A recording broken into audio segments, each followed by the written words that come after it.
Hello everyone, my name is Chandan Singh and welcome to my channel. So guys, a gift of chappals second part है, देख लेते हैं. देखिए guys, यहाँ लिखा है कि मृदु crept up to the window. पहले इसको देखते हैं. एक्चुअली क्रीप से बना है crept. क्रीप का मतलब क्या होता है कि आप धीरे धीरे या रेंग करके आप जाते हैं तो क्रीप करते हैं, से घसीट कर, स्लोली रेंग कर. तो जो मृदु है वो धीरे धीरे से मतलब रेंगती हुई या घसीटती हुई धीरे धीरे वो गई कहाँ, खिड़की के पास गई. Lalli was sitting a little distance away. जो लल्ली नाम की जो लड़की थी वो बैठी हुई थी. वॉज सिटिंग का क्या मतलब है? ऐसा नहीं कि बैठ रही थी, पास्ट कंटिन्यूअस टेंस है.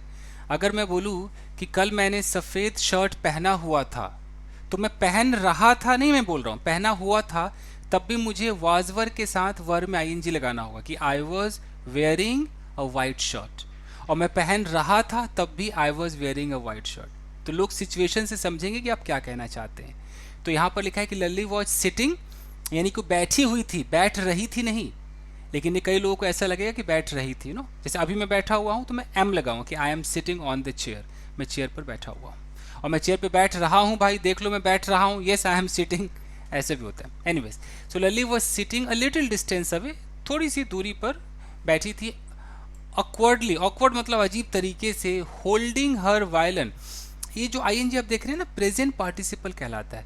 पकड़े हुए, होल्ड किए हुए. किस चीज़ को होल्ड किए हुए? अपने वायलिन को होल्ड किए हुए. एंड बो स्ट्रिंग, जो उसका जो स्ट्रिंग होता है, स्ट्रिंग मतलब जो क्या बोलते हैं उसको, धनुष का अगर कोई तार है क्या बोलते हैं, प्रत्यंजा, उसको बो स्ट्रिंग कहा जाता है. तो उस वायलिन का जो प्रत्यंजा है, जो धागा है, जो स्ट्रिंग है, रस्सी डोरी, उसको पकड़े हुए. Her elbows jutting out and her eyes glazed with concentration. अब लिखा है कि her elbows jutting out. ING इसका मतलब है कि बाहर निकला हुआ. जटिंग आउट का मतलब होता है बाहर निकलना, तो जट आउट होता है. आईएनजी का मतलब कि वो दिखा रहा है कि उसके जो मतलब उसने पकड़े हुए थे वायलिन को, हाथ उसका बाहर निकला हुआ था. ये सब दिखाने के लिए ना प्रेजेंट पार्टिसिपल लगाया जाता है. तो एल्बोज जटिंग आउट, बाहर की तरफ थे. And her eyes glazed, eyes उसके ग्लेज हो गई. ग्लेज सेकेंड फॉर्म है, ग्लेज हो गई यानी कि चमक उठी. विद कॉन्सेंट्रेशन, यानी कि इतना वो कॉन्सेंट्रेट करके वो बजाने की कोशिश कर रही होगी कि आईज उसके ग्लेज्ड हो गए, चमक उठे. इन फ्रंट ऑफ हर, उसके ठीक सामने. With most of his back to the window, ये विद वाला एक इस्तेमाल होता है. जब विद से कोई सेंटेंस शुरू होगा तो एक कॉमा जरूर आएगा, है यहाँ पर, हाँ ये रहा कॉमा. उसके बाद दूसरा सेंटेंस होता है. और यहाँ पर तो थोड़ा ये उसका भी इस्तेमाल कर देते हैं, जैसे कि ऐसा बोलना है कि मृदु सेड, तो ये बोलते हैं सेड मृदु. ये वाला स्टाइल भी ज़्यादा यूज़ करते हैं. तो इन फ्रंट ऑफ हर, उसके सामने. With most of his back, most of his back का मतलब है कि अधिक से ज़्यादा, मतलब बहुत ज़्यादा जो उसका बैक था, जो पीछे का जो पोर्शन था. टू द विंडो, विंडो की तरफ था. Was the bony figure of music master, तो उस उतने बड़े बैक के साथ जो कि विंडो की तरफ था, कौन था? वाज द बोनी फिगर, एक हड्डियों वाला ढांचा वाला फिगर था. ऑफ द म्यूजिक मास्टर, जो उस म्यूजिक मास्टर जो था उसका एक फिगर था. कुल मिलाकर ये कहने का मतलब है कि जो म्यूज़िक मास्टर जो था, जो सिखा रहा था वायलिन बजाना, वो जो गुरुजी जो थे, वो विंडो की तरफ अपना पीठ करके बैठे हुए थे. इतनी सी बात को कहने के लिए इतना घुमा दिया है. ठीक है जी. He had a mostly bald head. Actually कई लोग इसको बाल्ड पढ़ते, पता नहीं क्यों. ये बाल्ड नहीं है, देखने में ये लगता है, लेकिन ये बोल्ड है. कुछ गलत फहमी बहुत लोगों को. एक होता है ना BOWL, इसको कई लोग बाउल पढ़ते, कटोरा कटोरे होता है ना, इसको कई लोग बोलते हैं बाउल. हालांकि बाउल नहीं है, ये बोल है. एक होता है बॉल, जो बॉल होता है खेलने वाला. ये बॉल भी नहीं है, बोल. जैसे कि कुछ बोल, अरे बोल ना, तो बोल वाली फीलिंग ही देता है. लेकिन एक ने सुना बाउल, दूसरे ने उसका सुना, तीसरे ने सुना, और न जाने कितने लोग, एजुकेटेड लोग, वो बाउल बाउल ही करते चले गए. उनको लगता है शायद डब्ल्यू से उनको ऐसा लगता है ना कि बाउल, ऐसा फील होता है. ऐसा नहीं है, बोल है. ठीक है जी. चलिए आगे देखते हैं. तो he had a mostly bald head, तो ज़्यादा जो उनका मतलब हिस्सा था सर का, वो गंजा ही था. With a fringe of oiled black hair falling around his ears. अब फॉलिंग अराउंड हिज ईयर्स, उनके जो कान है उस तरफ कुछ बाल फॉल कर रहे थे, गिरे हुए थे. किस तरह के बाल थे? फ्रिंज. फ्रिंज का मतलब होता है कि एक अजीब सी कटिंग वाला. फ्रिंज ऑफ ऑयल्ड ब्लैक, और ऑयल्ड का मतलब है कि उसमें तेल चुपड़ा हुआ था उस बाल में, वो जो काला रंग का बाल था वो ऐसे कान के तरफ था। And an old fashion tuft, tuft का मतलब भी गुच्छा ही होता है, चाहे घास का टफ्ट हो चाहे वो बालों का गुच्छा हो, तो ओल्ड फैशन उन्होंने गुच्छा बना रखा था, टफ्ट बना रखा था।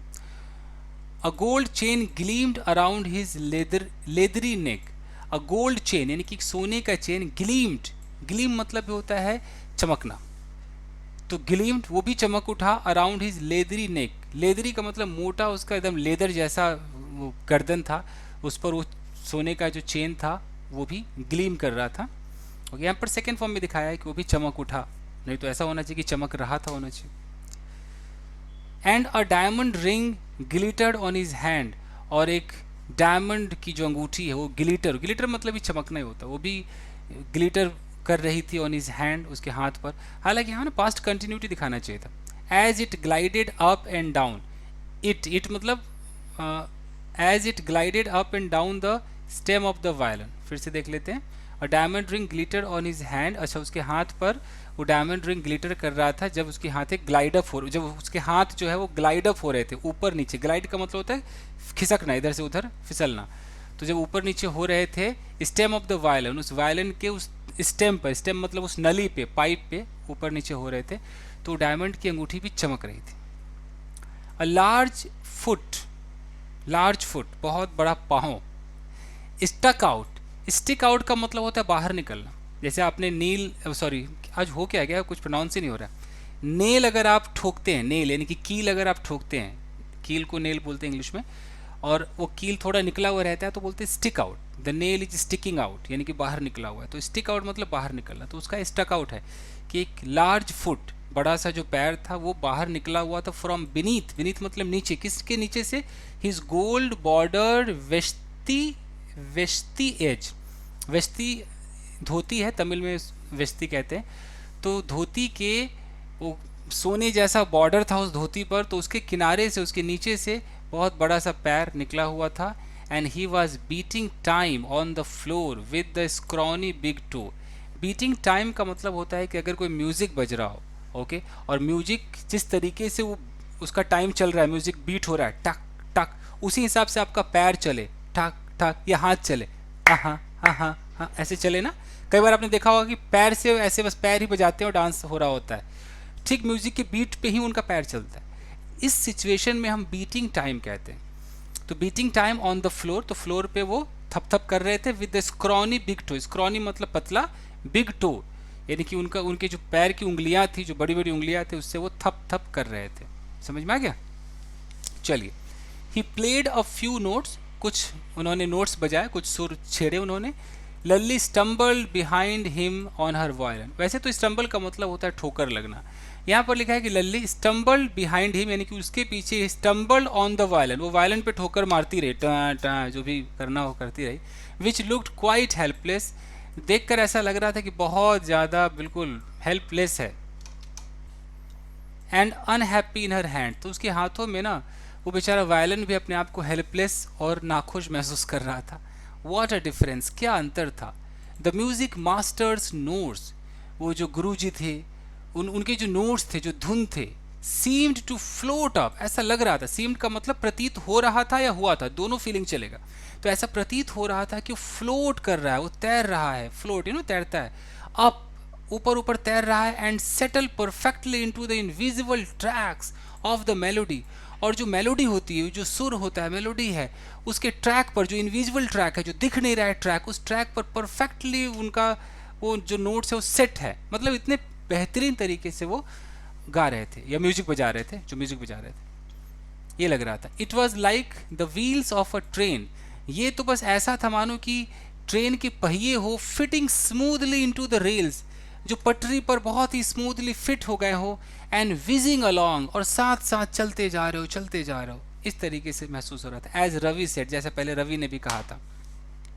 Mridu stared at that huge beringed hand, अब मृदु जो कि खिड़की के पास थी, उसने घूरा उस बड़े से, ह्यूज है ना, हाँ ह्यूज, उस बड़े से बिरिंग्ड हैंड, अंगूठी पहने हुए, रिंग्ड उसमें है ना, तो बिरिंग्ड का मतलब पहना हुआ, अंगूठी पहना हुआ, तो उस अंगूठी पहने हुए बड़े से हाथ को, जो कि मूविंग एफर्टलेसली, यहाँ पर मूविंग क्यों है, हैंड के बारे में है, वो प्रेजेंट पार्टिसिपल है, उसके बारे में बता रहा है कि वो हाथ क्या कर रहा था, तो मूव कर रहा था एफर्टलेसली, बिना किसी प्रयास के मूव कर रहा था up the violin system, violin की उस नली पर वो मूव कर रहा था, मेकिंग लवली म्यूजिक, बहुत ही बेहतरीन म्यूजिक बजाते हुए। आहा, प्रेजेंट पार्टिसिपल का यूज है। तो मृदु ने उसको घूरा।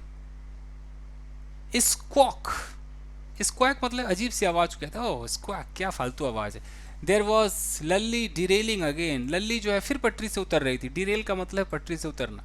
एक तो फिजिकली भी अगर ट्रेन पटरी से उतर जाए तो उसे हम डिरेल कहते हैं। आज जो भी मैं बोल रहा हूँ ना, तो थोड़ा सा अजीब हो रहा है, स्टैमर हो रहा है, आई थिंक डिहाइड्रेट हो गया है।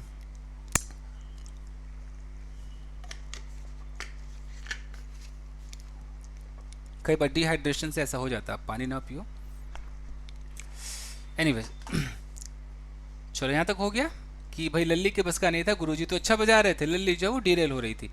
अम्मा came a wail from the gate, Amma ओ, एक आवाज आई। अम्मा अम्मा करती हुई एक आवाज आई। केम अ वेल, वेल का मतलब होता है कराहना, रोने जैसी एक अजीब सी आवाज। फ्रॉम द गेट, गेट से एक आवाज आई। Ravi send that beggar away, cried his mother from the back veranda, पीछे के वेरांडा से उसकी मां ने कहा, चिल्लाकर कहा, Ravi send that beggar away, भेजो इस भिखारी को, भेजो यहां से। Where she was chatting with Tapi, तो उस वेरांडे के पास टापी से वो चैट कर रही थी, बातें कर रही थी, वहीं से उसने चिल्लाकर कहा कि रवि भेजो इस भिखारी को यहां से। He has been coming here every day for the past week. अब देख लीजिए, has been coming here, present perfect continuous tense, tense आपको आना चाहिए। इसका मतलब कि ये लगातार आ रहा है। हैज बीन कमिंग का मतलब ये कि आता ही जा रहा है, आता ही जा रहा है, लगातार आ रहा है, एवरी डे, हर रोज आ रहा है, फॉर द पास्ट वीक, पिछले हफ्ते से रोज ही आ रहा है। And it's time he found another house. Guys, grammar का कितना बेहतरीन यहाँ पे लिखा हुआ है, तो ये 7th क्लास में इतना हार्ड लिखा हुआ है। It's time he found.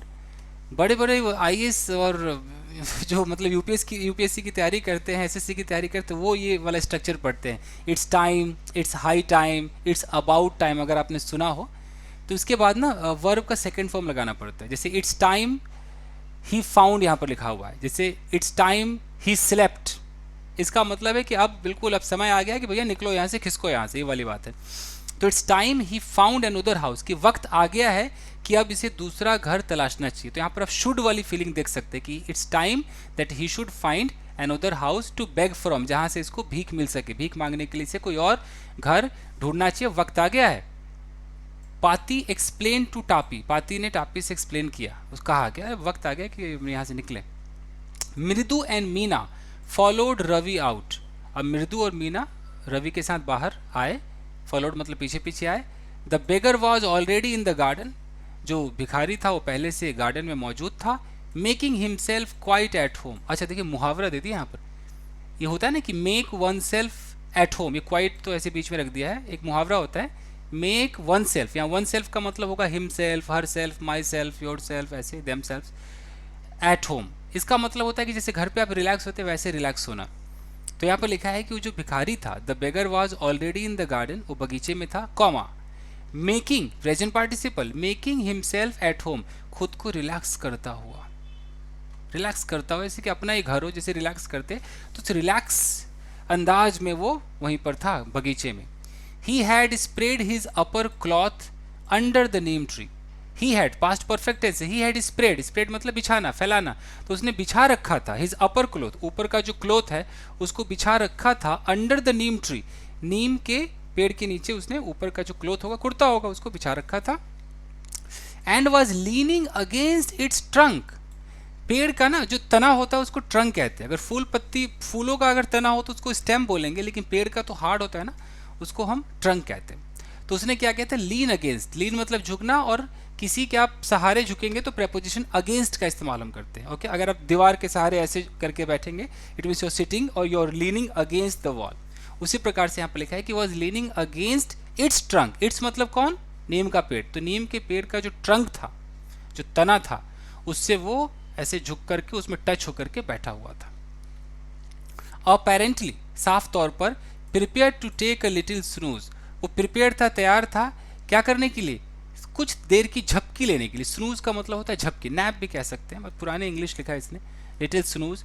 While he waited for the arms to appear, little snooze while he waited, एक minute, was leaning against its trunk apparently prepared to take a little snooze while he waited। Okay okay, उसी वक्त वो wait भी उसने किया। Actually यहाँ पर ना ये पता नहीं आईएनजी क्यों नहीं लगा रहे ये लोग, पास्ट जहाँ पर आप भी पढ़ेंगे ढंग से तो पता चलेगा कि जहाँ पर पास्ट कंटिन्यूअस होना चाहिए ना, ज़्यादातर यहाँ पर इस राइटर ने पास्ट इंडेफिनिट का इस्तेमाल किया, सेकेंड फॉर्म का इस्तेमाल किया। मैं होता तो ऐसे लिखता कि वाइल ही वॉज वेटिंग, जब वो इंतजार कर रहा था भिक्षा के लिए, आम से ना भिक्षा के लिए, टू अपीयर, उसी समय वो तैयार भी था कि स्नूज भी ले लेंगे। गो अवे, चले जाओ, सेड रवि स्टर्नली, स्टर्नली मतलब कठोरता पूर्वक रवि ने कहा चला जा।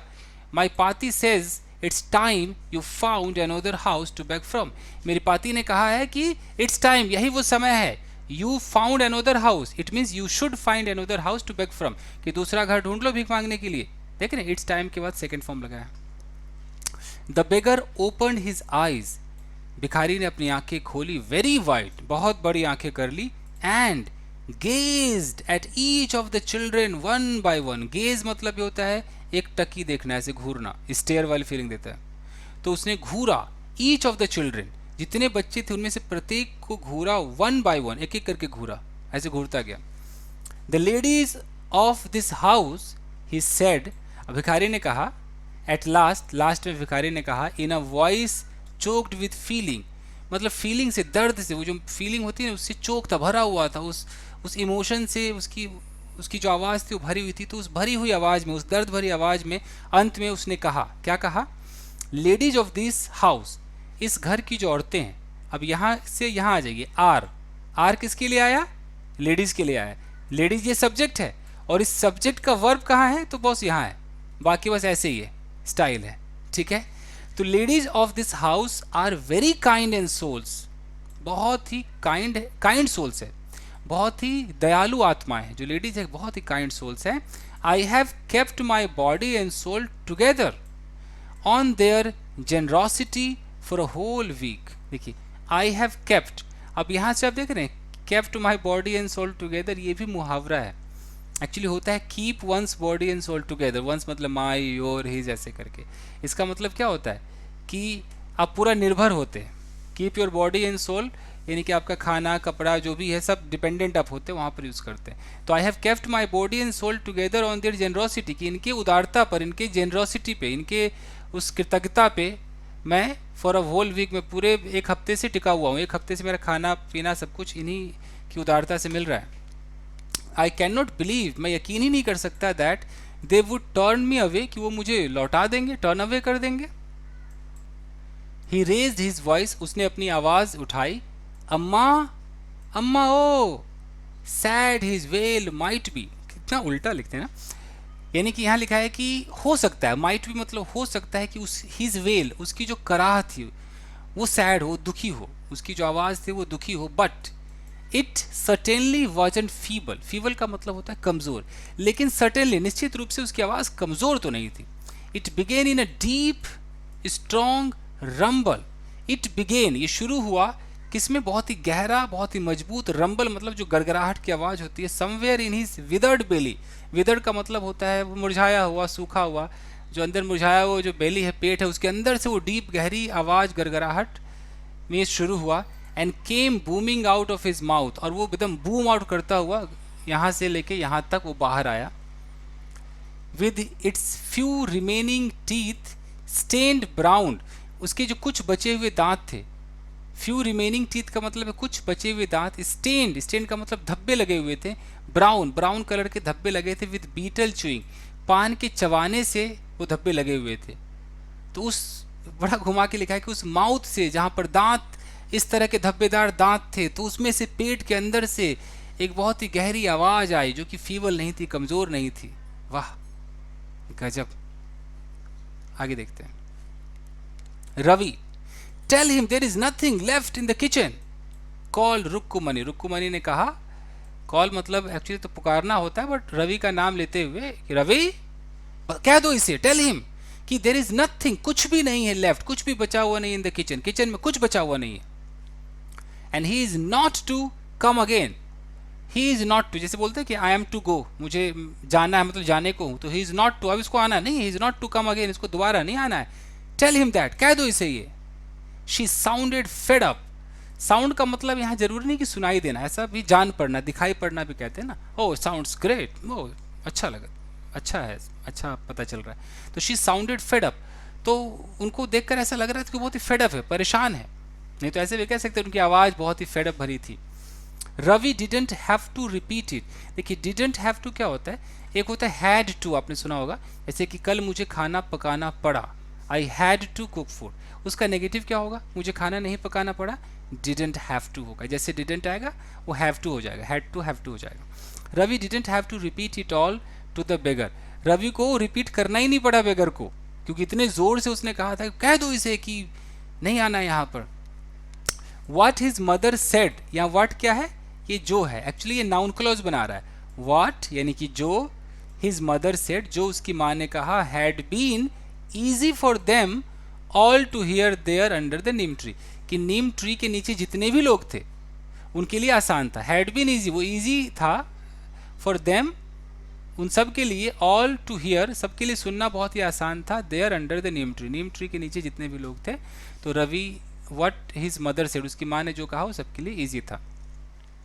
The beggar sat up and sighed, जो भिखारी है वो बैठ गया, and sighed यानी कि एक अजीब, मतलब साई का मतलब होता है कि एक सांस लिया उसने. साई का मतलब है ना कि एक अजीब सी, एक आह सी भरी, इस तरीके से. हाँ I'll go, ऐसे करके I'll go, मैं चला जाऊँगा, I'll go, मैं चला जाऊँगा.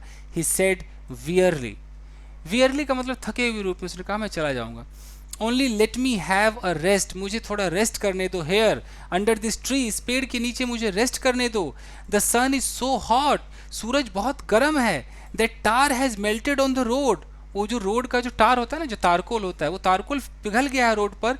माई फीट आर ऑलरेडी, मेरे जो पैर है वो पहले से ही ब्लिस्टर्ड. ब्लिस्टर का मतलब छाले पड़े हुए, बॉयल्स आए हुए, छाले पड़े हुए, कि मेरे जो पैर है पहले से छाले पड़े हुए हैं. ही स्ट्रेच्ड आउट हिज फीट, उसने अपने पैरों को स्ट्रेच आउट किया, ऐसे फैलाया.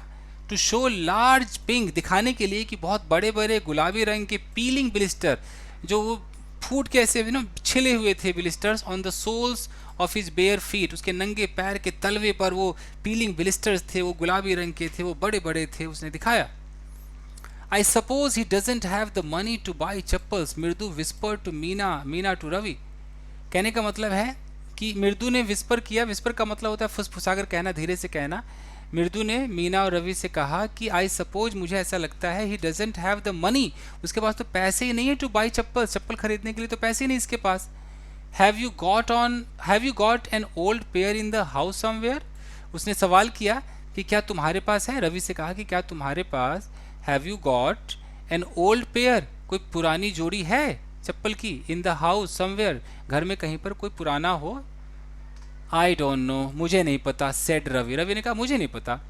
Mine are too small to fit his feet, मेरे चप्पल इतने छोटे हैं कि इसके फीट में आएंगे नहीं, इसके पैरों में आएंगे नहीं. एक्चुअली ये डबल टू देख रहे हैं, मतलब टी डबल ओ वाला देख रहे हैं, और यहाँ सिंगल वाला देख रहे हैं. आप ग्रामर में एक चैप्टर पढ़ेंगे, remove too. I am too weak to walk, मैं इतना कमज़ोर हूँ कि चल नहीं सकता. जब इसको रिमूव करेंगे तो कैसे बनेगा, I am so weak that I can not walk. तो रिमूव टू का एक चैप्टर आता है. तो आजकल तो फैशन है कि वो टू लगा के काफ़ी बोलते हैं. So mine are too small, मेरे इतने छोटे हैं, टू फिट हिज फीट, किसके फीट में आएंगे नहीं. और I would have given them to him, I would have, मैंने दे दिए होते, जैसे कि I would have slapped him, मैंने उसे चाटा मार दिया होता. तो I would have given them to him, them मतलब चप्पल, तो मैंने उन चप्पलों को, उस जोड़ी चप्पल को उसे दे दिया होता. And his feet were larger than Mridu's and Meena's, और उसके जो फीट थे वो बड़े थे मृदु के पैर से एंड मीना के पैर से. यहाँ पर एपोस्ट्रोफी एस का मतलब है कि अलग से फीट लगाने की जरूरत नहीं पड़ी. कहने का मतलब मृदूज फीट एंड मीनाज फीट, तो नाज पे ही रुक गया, मीनाज और मृदूज पे रुक गया, दोबारा फीट नहीं बोलना पड़ा. The beggar was shaking out his upper cloth, जो भिखारी था वो शेक आउट कर रहा था, झाड़ रहा था. झाड़ने को शेक आउट या शेक ऑफ कहते हैं. झाड़ रहा था अपने अपर क्लॉथ को, ऊपर वाले क्लॉथ को, एंड टाइटनिंग हिज धोती, अपने धोती को टाइट वेट कर रहा था। ही रेज्ड हिज आईज, रेज उठाया उसने, अपनी नजरें उठाई, एंड लुक्ड फियरफुली, और डरे हुए रूप से उसने देखा एट द रोड, रोड की तरफ देखा, gleaming in the afternoon heat. Road के बारे में कह रहा है कि ग्लीमिंग, ग्लीम का मतलब होता है कि एक शाइन मारना, एक रिफ्लेक्ट करना, तो रिफ्लेक्ट कर रहा था इन द आफ्टरनून हीट, उस दोपहर भरी हीट में, उस गर्मी में ना रोड भी शाइन मार रहा था। तो बहुत ही फियरफुली उसने रोड की तरफ देखा। He needs something on his feet, Meena said, Meena ने कहा कि इसको कुछ तो चाहिए, ही नीड्स समथिंग, कुछ चाहिए ऑन हिज फीट, इसके पैरों पर कुछ तो चाहिए भाई। हर बिग आईज फिलिंग, देखिए आईज फिलिंग का मतलब है कि आंखें, आंसू भर आना, तो उसकी जो बड़ी बड़ी आंखें वो आंसू से भर गई। इट्स नॉट फेयर, ये तो बिल्कुल भी ठीक नहीं है यार, इसे कुछ तो चाहिए। सेड रवि, रवि ने कहा चुप रहो, I am thinking about it, मैं इसके बारे में सोच रहा हूँ। ब्लबरिंग, ब्लबर का मतलब ये होता है इस तरह से अजीब से ऊंची आवाज करके कहना, कराते हुए कहना भी होता है। तो ऐसे आवाज निकाल कर उसने कहा कि it's not fair, it's not fair, isn't going to help, ये बिल्कुल भी सही नहीं है, कतई सही नहीं है, ये इससे कुछ नहीं हो पाएगा। इजंट यानी कि it is not going to help, मतलब ऐसे बातें करने से इसको कोई हेल्प नहीं मिलेगी, कहने का स्टाइल होता है, it's not going to help. In 2 minutes, 2 minute में, he'll be frying his feet on the road, 2 minute में भैया इसके जो पैर है ना वो फ्राई हो रहे होंगे। he'll be frying, अब ये नहीं कहा गया कि his feet will be frying, सीधा है कि he'll be frying his feet, ये अपने पैरों को ना फ्राई करवा रहा होगा या कर रहा होगा, तो कहने का मतलब इसके पैर जो है वो फ्राई हो रहे होंगे 2 मिनट के अंदर ही, ऑन दैट रोड, उस रोड पे, इतनी गर्मी है। what he needs is a pair of chappals, यहाँ what क्या है, ये नाउन क्लॉज बना रहा है कि व्हाट ही नीड्स, इसी को बोलते हैं क्लॉज, आपने सुना होगा नाउन क्लॉज, ये पूरा एक सब्जेक्ट का काम करता है, और क्लॉज के अंदर अपने आप में भी एक सब्जेक्ट वर्ब होता है। व्हाट यहाँ कंजंक्शन हो गया, ही आपका सब्जेक्ट हो गया, नीड्स आपका वर्ब हो गया, तो सब्जेक्ट वर्ब हो गया और प्लस कंजंक्शन से शुरू हुआ, ये नाउन क्लॉज है। अब ये पूरा हो गया, इसके बाद फिर यहाँ पर एक वर्ब है, तो ये वर्ब इसके लिए आया है। अगर इस पूरे को मैं एक मान लूँ, व्हाट ही नीड्स, इसको मैं एक सब्जेक्ट मान लूँ, तो ये रहा सब्जेक्ट और ये इज रहा वर्ब। तो ये बहुत मज़ा आता है, सब्जेक्ट जब आप पढ़ेंगे तो नाउन क्लॉज, यानी कि सब्जेक्ट का काम कई सारी चीज़ें करती है, नाउन फ्रेज है, नाउन क्लॉज है, जिरंड वगैरह है, सब है। व्हाट ही नीड्स, उसे जो ज़रूरत है, is a pair of chappal, उसे भैया एक जोड़ी चप्पल की ज़रूरत है। So where do we get them, where do we get them, हम उसे कहाँ से लाए। एक्चुअली डू का इस्तेमाल क्यों हुआ है, डू तो प्रेजेंट इंडेफिनिट होता है ना, थोड़ा ये मैं मिटा दूँ, यहाँ पे निशान लगा दूँ, एक minute, where do we get them, यहाँ डू है, डू क्यों आया। अगर आपने कभी ऐसा सुना हो कि what do I do now, what do I do now, अब मैं क्या करूँ, इसका मतलब what should I do now, मुझे क्या करना चाहिए, what should I do now, तो इस अंदाज में भी कहा जाता है। तो so where do we get them, यानी कि where should we get them, ये फीलिंग रखी कि हम कहाँ से लाएं वो। Come let's search the house, आओ चलो घर में ढूंढते हैं। He pushed Mridu and Meena into the house, तो रवि ने मृदु को और मीना को घर की तरफ धकेला कि चलो घर में ढूंढते हैं। Just as she stepped into the veranda, just as, जैसे ही, शी स्टेप्ड इनटू, उसने जैसे ही कदम रखा वेरांदा में, Mridu's eyes fell on the old looking chappal. देखिए आईज फॉल ऑन एक मुहावरा होता है, कितने सारे मुहावरे हैं ना। आईज फॉल, तो फॉल का सेकेंड फॉर्म फेल हो गया, इसका मतलब होता है अचानक से नजर पड़ना। जैसे बोलूँ कि my eyes fell on a very beautiful thing, बहुत अच्छी चीज पे मेरी नजर पड़ी। So Mridu's eyes fell on the odd, odd looking, अजीब सा दिखने वाला चप्पल पे उसकी नजर पड़ी। She had noticed when she arrived, जब वो पहुंची थी तब भी उसने नोटिस किया था। Ravi, she whispered to him, उसने रवि के कान में कहा, रवि हुज आर दोज, किसके हैं ये, किसके चप्पल हैं ये। Ravi turned and glanced at the shabby looking but sturdy old slippers.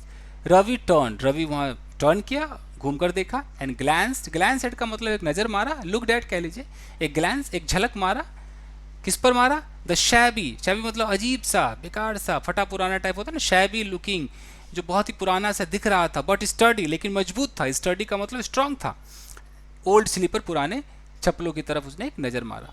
He बीम्ड and nodded, beam का मतलब एक तरीके से हल्का मुस्कुराया, नॉड का मतलब सर हिलाना, तो मुस्कुरा के सर हिलाया कि हाँ हाँ यही है। These are just the right size, he said, picking them up. ये प्रेजेंट पार्टिसिपल है, उनको उठाते हुए रवि ने कहा कि these are just the right size, यही तो एकदम सही साइज का चप्पल मिला है भाई। Mridu and Meena followed him nervously back into the garden. Ravi वहां से चप्पल लेकर निकला और जो मृदु और मीना है उसके पीछे पीछे गए, थोड़े नर्वस भी थे। बैक इनटू द गार्डन, फिर उसी गार्डन में गए जहां वो भिखारी बैठा था।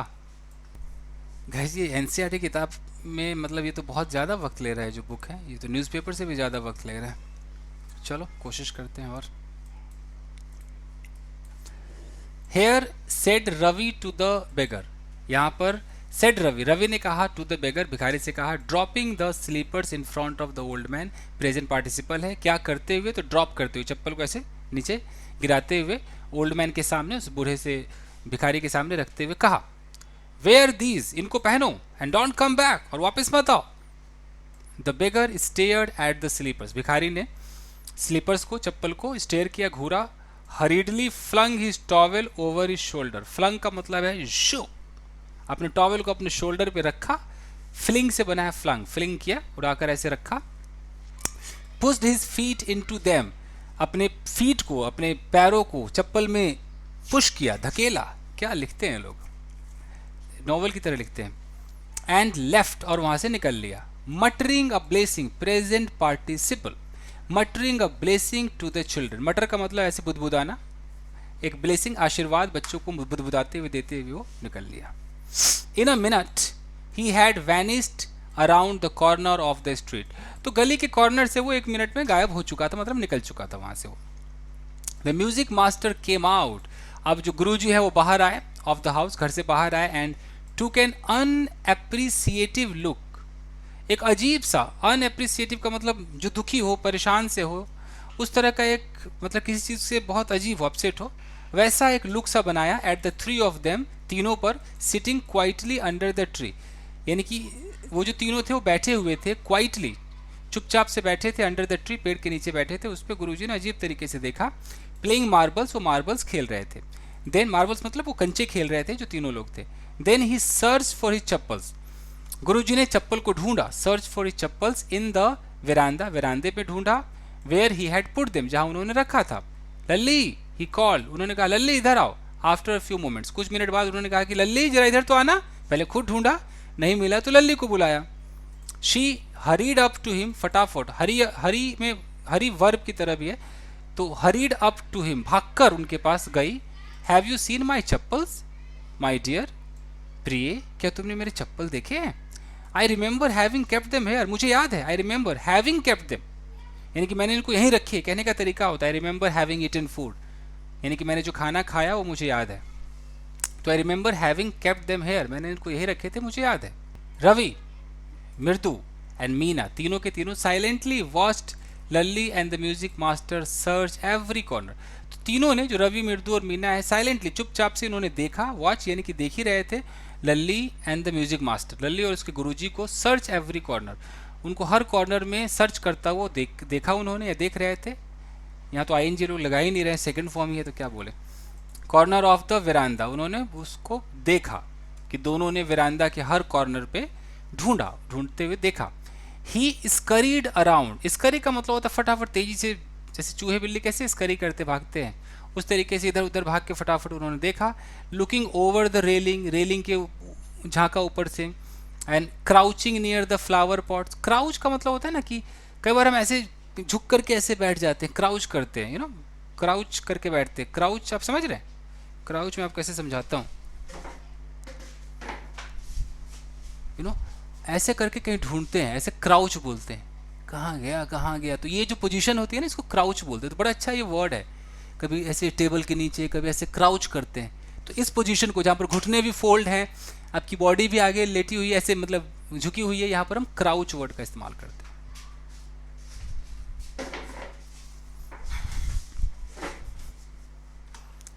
तो इस तरीके से वो ढूंढ रहे थे, crouching near the flower pot, जो फूलों के जो पॉट्स थे उसके उधर ढूंढ रहे थे। टू लुक बिटवीन देम, उनके बीच में ऐसे झांक कर देख रहे थे। ब्रांड न्यू देवर, बहुत ही नए चप्पल थे मेरे। I went all the way to Mount Road, ये बड़ा अच्छा ऑल द वे का इस्तेमाल होता है स्पोकन में भी, कि मैं पूरा चल कर के, ऑल द वे, इतना रास्ता करते हुए मैं माउंट रोड तक गया। जब ऐसी जर्नी दिखानी पड़ती है ना कि एक एक ऐसे करके वहां तक मैं गया, तो ऑल द वे कहते हैं। I went all the way to Mount Road to buy them, इनको खरीदने के लिए माउंट रोड गया। He went on saying, went on मतलब गो ऑन का मतलब होता है कंटिन्यू रखना, तो उसका सेकेंड फॉर्म है कि वो कहते गए कहते गए। They cost a whole month fees, पता है कितनी कॉस्ट है इसकी? कॉस्ट कॉस्ट ही रहता है, इसका सेकेंड फॉर्म भी कॉस्ट ही रहता है। तो ये मुझे पड़ा, ये कह रहा है कि ये मुझे पड़ा, पूरे महीने की फीस के बराबर पड़ा। डू यू नो, तुम्हें पता है? Soon Lalli went in to tell her mother, Lalli अंदर गई अपनी माँ से कहने। Rukkumani appeared, Rukkumani आ गई। लुकिंग हरास्ड, हरास दिखी हुई, विथ पाती फॉलोइंग हर, पाती उसके साथ साथ आई। वेयर कुड दे बी, कहाँ हो सकते हैं वो? वेयर कुड दे बी, कहाँ हो सकते हैं वो? कुड का इस्तेमाल होता है ना कि it could be here, it could be there, ये भी चांस के लिए आता है, मतलब पॉसिबिलिटी कैसा है कि नहीं, कहाँ हो सकता है। इट्स रियली क्वाइट अपसेटिंग, मतलब ये वाकई ही अपसेटिंग है, मतलब अपसेट करने वाली बात है। To think someone might have stolen them, ये सोचकर कि किसी ने चुरा लिया होगा। माइट हैव स्टोलन, किसी ने चुरा लिया होगा इन चप्पलों को। Excuse me. So many vendors come to the door, बहुत सारे वेंडर्स, जो व्यापारी है वो आते हैं दरवाजे पर। वरीड पति, जो पाती है वो चिंतित हो गई कि बहुत सारे वेंडर्स आते हैं। Rukkumani caught sight of Ravi, Mridu and Meena sitting under the tree, तो रुक्कू मनी ने देख लिया। कॉट साइट ऑफ का मतलब है कि उनको एक नज़र में देखा कि रवि, मृदु, मीना जो है वो बैठे हुए अंडर द ट्री, पेड़ के नीचे। Have you children, she began, उसने शुरू किया। एंड देन सीइंग देवर, अब इसका क्या मतलब है देखते हैं। देखिए हैव यू चिल्ड्रेन, अब हैव यू चिल्ड्रेन के बाद यहाँ पर डैश डैश है, तो इस चिल्ड्रेन के बाद यहाँ देखिए सीन एनी लर्किंग अराउंड। उन्होंने पूछा, रुक्कुमनी ने इन तीनों से पूछा कि बच्चों हैव यू के बाद यहाँ आ जाइए। सीन एनी वन, क्या तुमने किसी को देखा है? लर्किंग अराउंड, लर्किंग अराउंड का मतलब होता है कि चुपके चोरी इधर उधर घूमना, चुपके चोरी घात लगाकर कुछ करने के लिए। अराउंड द वेरांदा, क्या तुमने वेरांदा के इधर किसी को इस तरीके से चुपके चोरी से भटकते हुए देखा है? उसके बाद यहाँ लिखा है कि she began and then seeing देवर, अब है कि सीइंग देवर, यह देखकर कि वे लोग, यह देखकर कि रवि, मृदु और जो मीना है वो क्यूरियसली क्वाइट, वो क्यूरियसली मतलब बहुत ही, जैसे क्यूरियसिटी जगती है ना, इच्छा होती है कुछ करने की, उस तरीके से वो क्वाइट थे, बिल्कुल शांत थे। तो यह देखकर शी बिगेन, वो चालू हो गई।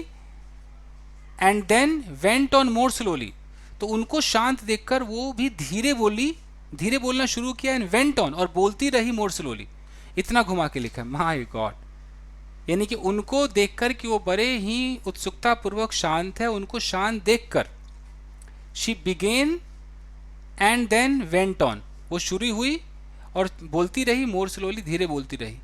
तो समझ में आ गया? अब आगे सीन एनी वन, ये तो हो गया lurking around. A sharp V shaped line had formed between her eyebrows, sharp एक वी शेप का जो लाइन होता है वो फॉर्म हो गया बिटवीन हर आईब्रोज, के आईब्रो के बीच में एक लाइन, वी शेप वाला लाइन आ गया।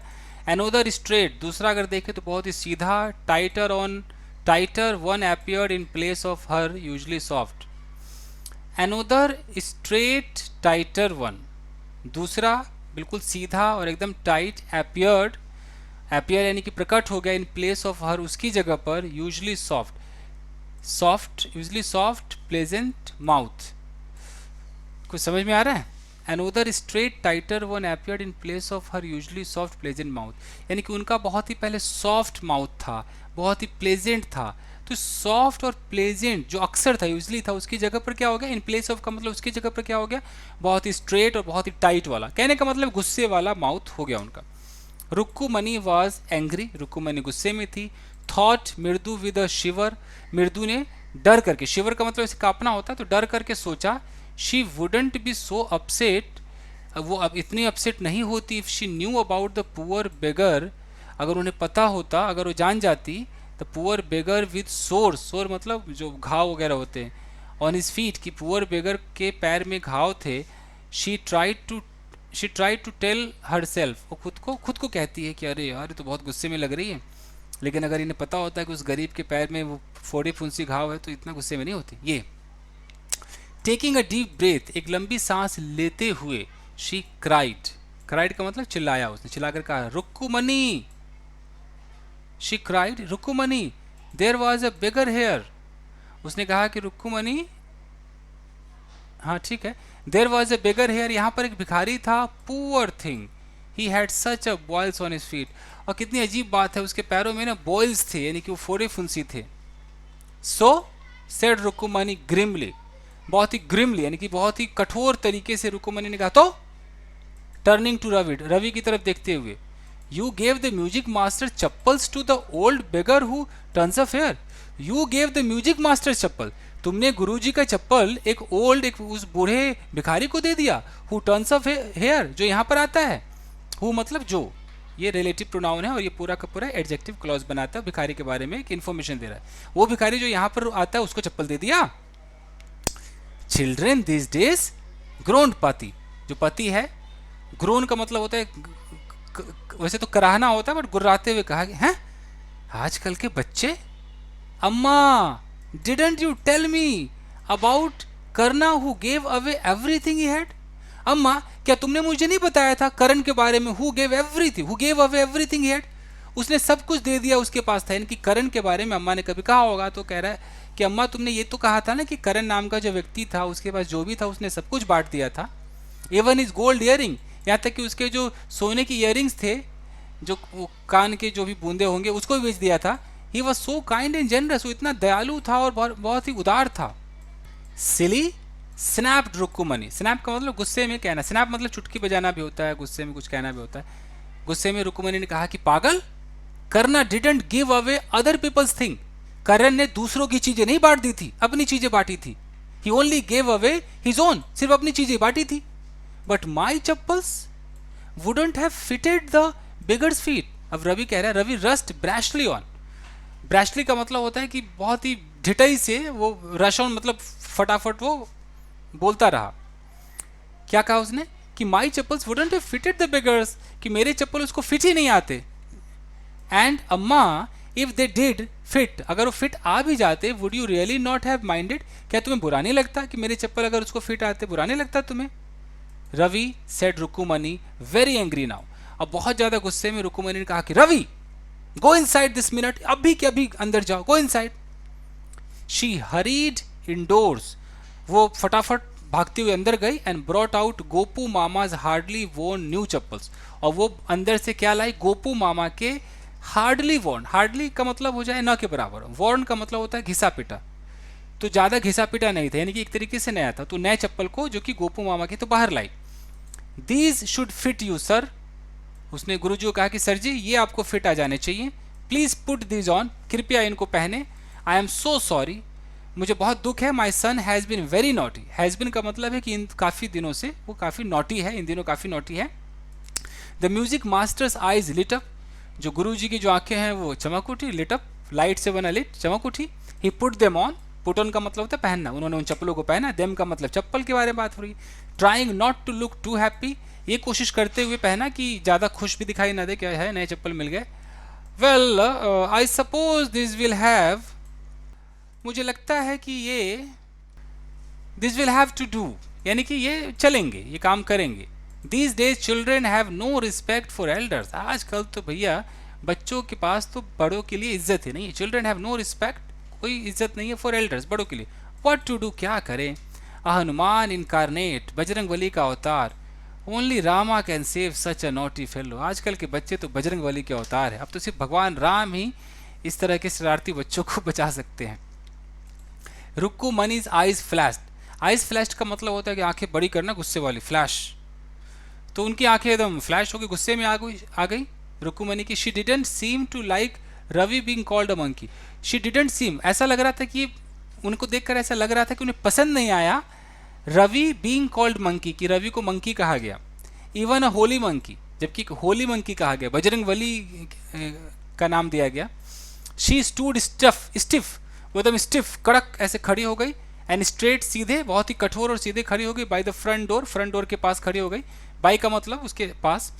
इट वॉज क्लियर, बिल्कुल साफ था, she wanted him to leave quickly, वो चाहती थी कि गुरुजी भैया निकले यहाँ से, फटाफट निकले।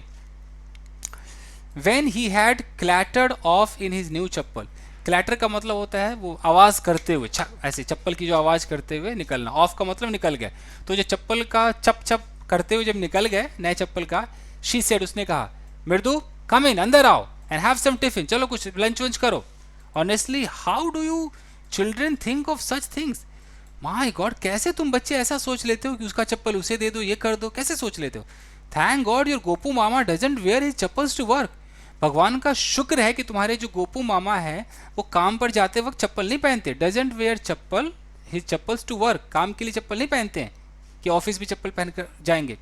As she walk towards the kitchen, वो किचन की तरफ उसने वॉक करते हुए गई विद मृदु एंड मीना, मृदु मीना के साथ. She suddenly began to laugh, अचानक वो हंसने लगी.